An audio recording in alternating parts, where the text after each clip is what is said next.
Hello students, welcome back. In this lecture, we will discuss about the special characteristic of a population. There are various characteristics of population like natality or birth rate, then mortality or death rate, then immigration, and fourth is emigration.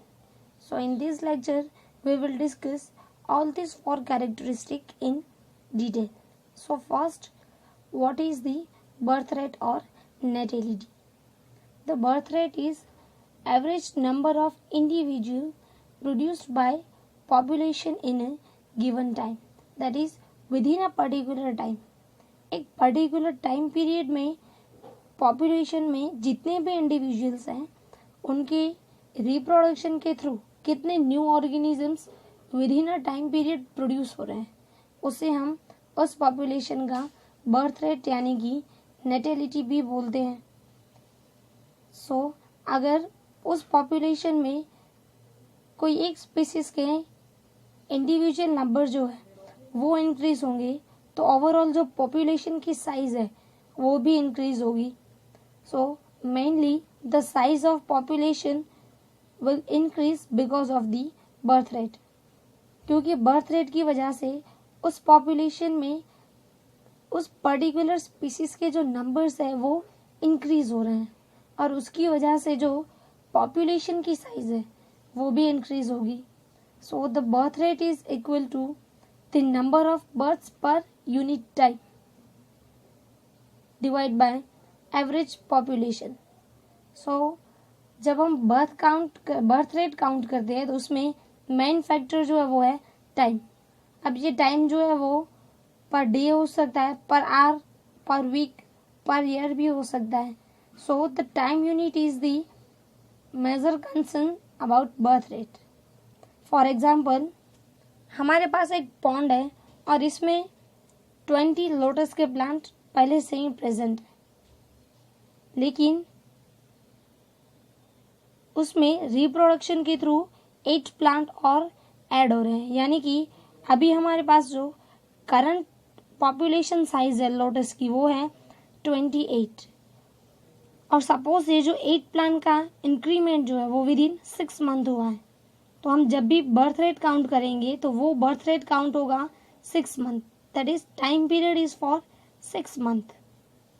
So the birth rate we can calculate by number of births per unit time, that we have 8 new plants that are generated by the reproduction, then divide by average population, यानी कि हमारे पास जब हमने counting start की थी तब जितने plants थे, यानी कि हमारे पास 20 लोटस के प्लांट थे, तो birth rate is equal to 8 divide by 20. So the birth rate of that lotus plant within a time period in that pond is 0.4. So this is all about the birth rate or natality. Then the second factor is death rate or mortality. Mainly it is known as mortality, that is number of individual dying in a population at a given time.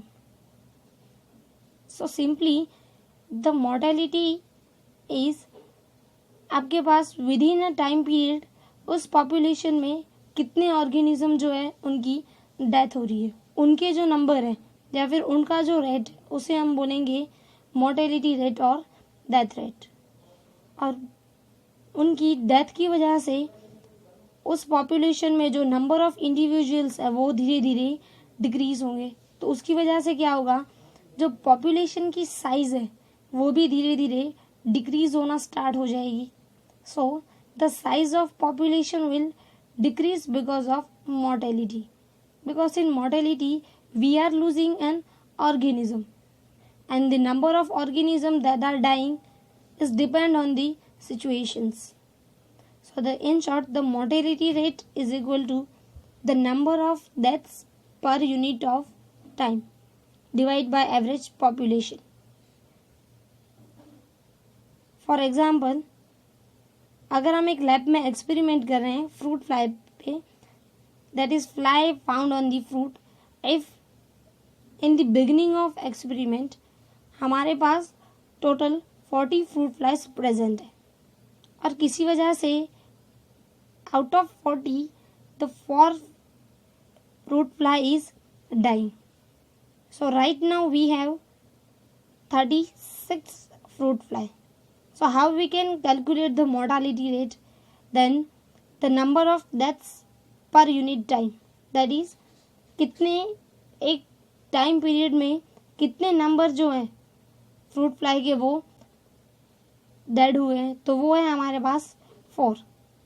Then the average population, that is the initial number of fruit fly, that we have 40. So to count the mortality rate, 4 divided by 40 is equal to 0.1 in a week.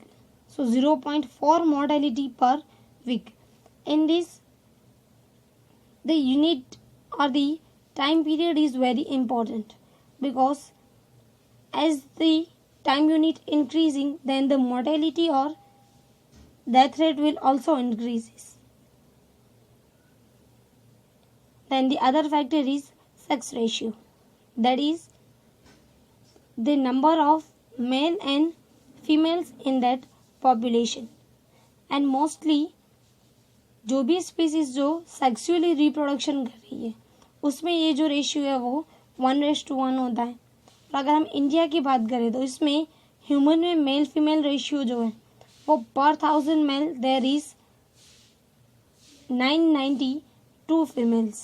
That is, it is not exact 1:1, but mainly the most sexually reproducing species has 1:1 ratio, which is very normal ratio for the sexually reproducing species.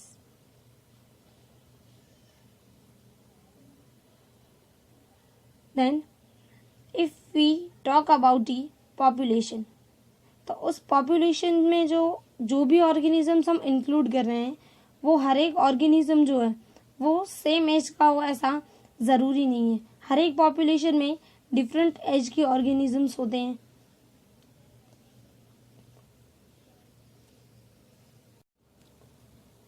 एक time पे जो population है उसमें different age group के organisms included होते हैं.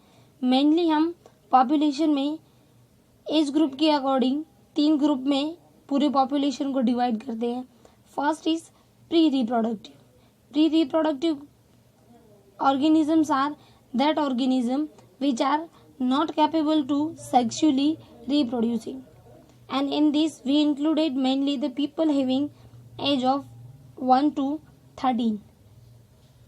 Then the second type is reproductive. In this we include organisms which are able to sexually reproduce, and in this we included the people having age from 14 to 45 or 50. And the third is post reproductive, that is after the reproduction phase.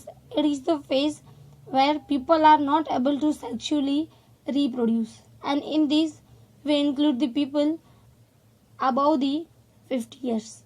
So mainly every population has the age group including pre-reproductive, reproductive or post-reproductive. And the different age groups of population can be represented in the form of graph, which is known as age pyramid.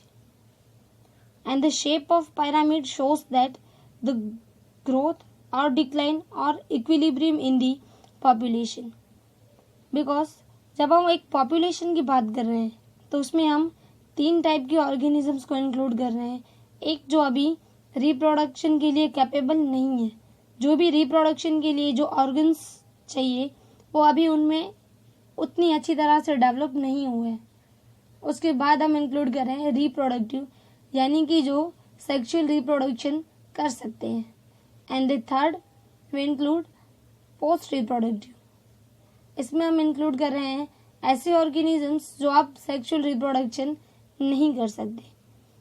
तो अगर हम बात करें कोई एक population की, तो हर एक पॉपुलेशन में इन तीनों के जो नंबर्स हैं वो डिफरेंट हो सकते हैं, और उनकी जब हम उनको एक ग्राफ की तरह रिप्रेजेंट कर रहे हैं तो उस ग्राफ को हम बोलते हैं एज पिरामिड। और ये जो एज पिरामिड है वो जब हम रिप्रेजेंट करते हैं तो उसमें वो पॉपुलेशन जो है वो कौन सी कंडीशन में, यानी कि उस पॉपुलेशन की ग्रोथ हो रही है या फिर उसकी ओवरऑल जो पॉपुलेशन है वो उसमें डिक्लाइनेशन फेज चल रहा है, या फिर वो पॉपुलेशन जो है वो इक्विलिब्रियम में है, वो हम डिसाइड कर सकते हैं। मेनली हमारे पास 3 तरह के एज पिरामिड्स होते हैं। एक होता है expanding, second stable and third is declining. In this diagram, if we talk about first diagram, then the pink part include post-reproductive phase, then second is reproductive and third is pre-reproductive. जब हम age pyramid की बात कर रहे हैं तो उसमें bottom में जो है वो कंपलसरी प्री रिप्रोडक्टिव फेज वाले होते हैं, देन मिडिल में रिप्रोडक्टिव फेज वाले एंड सबसे लास्ट में पोस्ट रिप्रोडक्टिव, यानी कि बॉटम जो है वो प्री रिप्रोडक्टिव एज ग्रुप वाले फॉर्म करते हैं और जो टॉप है उसमें होंगे पोस्ट रिप्रोडक्टिव फेज वाले ऑर्गेनिजम्स। सो अगर हम एक्सपेंडिंग पिरामिड्स की बात करें तो वहाँ पे ये जो पोस्ट रिप्रोडक्टिव फेज है उसके नंबर्स कम है, देन रिप्रोडक्टिव के उससे ज़्यादा, और प्री रिप्रोडक्टिव जो है वो उसमें ज़्यादा होंगे सबसे। तो इस तरह से अगर आप एक पॉपुलेशन का डायग्रामेटिक या फिर ग्राफिकल रिप्रेजेंटेशन कर रहे हैं और उसमें आपको एक्सपेंडिंग पॉपुलेशन की तरह जो आपको एज पिरामिड मिल रहा है। सो अगर हमें ट्रायंगुलर शेप में एज पिरामिड मिल रहा है उसका मतलब है वो जो पर्टिकुलर पॉपुलेशन है वो अभी उसके ग्रोइंग फेज में है, यानी कि उस पॉपुलेशन में ग्रोथ जो है वो अभी भी चल रहा है। And this second type of age pyramid is stable pyramid. When a population contains more of pre reproductive and reproductive age group, then the pyramid is bell shaped. In second diagram you can see this bell type pyramid which indicate the population is stable. So हमें अगर bell shape का age pyramid मिल रहा है तो वो indicate कर रहा है वो जो particular population है वो currently stable phase में है, यानी कि उसमें प्री रिप्रोडक्टिव फेज और जो रिप्रोडक्टिव फेज वाले एज ग्रुप है वो उसमें स्टेबल है। Then the third type of age pyramid is declining.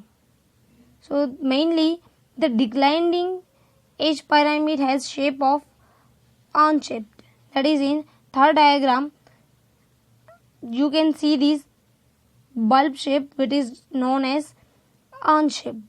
In this mainly the number of post reproductive is little bit higher. So these are the main 3 type of age pyramids. So अगर हमें age pyramid जो है वो triangular shape में मिल रहा है तो population जो है वो ग्रोइंग कंडीशन में है, और मेनली इस तरह के जो एज पिरामिड्स है वो डेवलपिंग कंट्रीज लाइक इंडिया उसमें ये सारे एज पिरामिड्स बहुत ज़्यादा होते हैं। Then if we are getting bell shaped age pyramid तो वो इंडिकेट कर रहा है वो जो पर्टिकुलर पॉपुलेशन जो है वो स्टेबल है, यानी कि जो अमेरिका जैसे डेवलप्ड कंट्रीज है उसमें मेनली बेल शेप्ड के एज पिरामिड्स फॉर्म होते हैं। देन अगर हमें ऑन शेप्ड का एज पिरामिड मिल रहा है तो वो इंडिकेट कर रहा है कि पॉपुलेशन जो है वो अभी डिक्लाइनिंग फेज में चल रहा है, और मेनली जो चाइना जैसे कंट्री है उसमें जो एज पिरामिड है वो हमें मेनली डिक्लाइन टाइप के मिलते हैं, तो उस पॉपुलेशन को हम बोल रहे हैं declining population. So on the basis of this age pyramid we can know the condition of that particular population. Now we will talk about the population density, and D is the symbol for the density of population. So first, what is population density? Then the population density is total number of individual in unit area or unit volume in a given time. So simply एक time पे एक जगह पे कितने organisms यानी कि organisms के कितने नंबर प्रेजेंट है उसे हम बोल रहे हैं population density. And the size of population tell about its status in the habitat. अगर पॉपुलेशन की साइज जो है वो लार्ज है तो वो इंडिकेट कर रहा है कि उस पर्टिकुलर हैबिटेट में उस पर्टिकुलर पॉपुलेशन का स्टेटस जो है वो बहुत अच्छा है.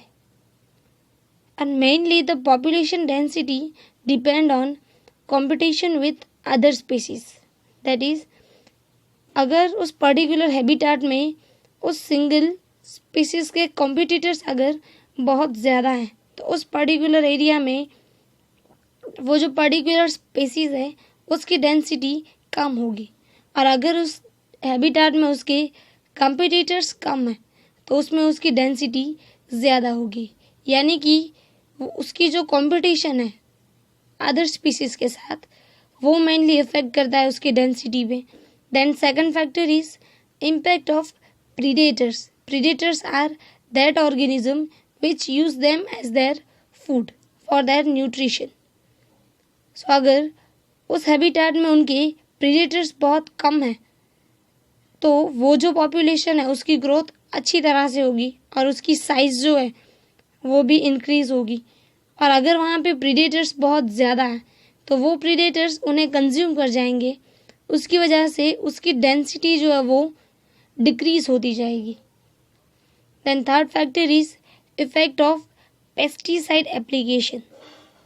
देन अगर आप वहाँ पे पेस्टिसाइड अप्लाइड कर रहे हो तो वहाँ पे उस हैबिटेट में शायद वो पर्टिकुलर ऑर्गेनिज्म पे उस पेस्टिसाइड की हार्मफुल इफ़ेक्ट्स हो और उस हार्मफुल इफ़ेक्ट की वजह से उसकी जो साइज़ है वो धीरे धीरे डिक्रीज होना स्टार्ट हो जाए. तो मेनली ये थ्री फैक्टर्स जो है, one competition with other species, then impact of predators and then impact of pesticide applications are most factors which affects the population density in that particular habitat.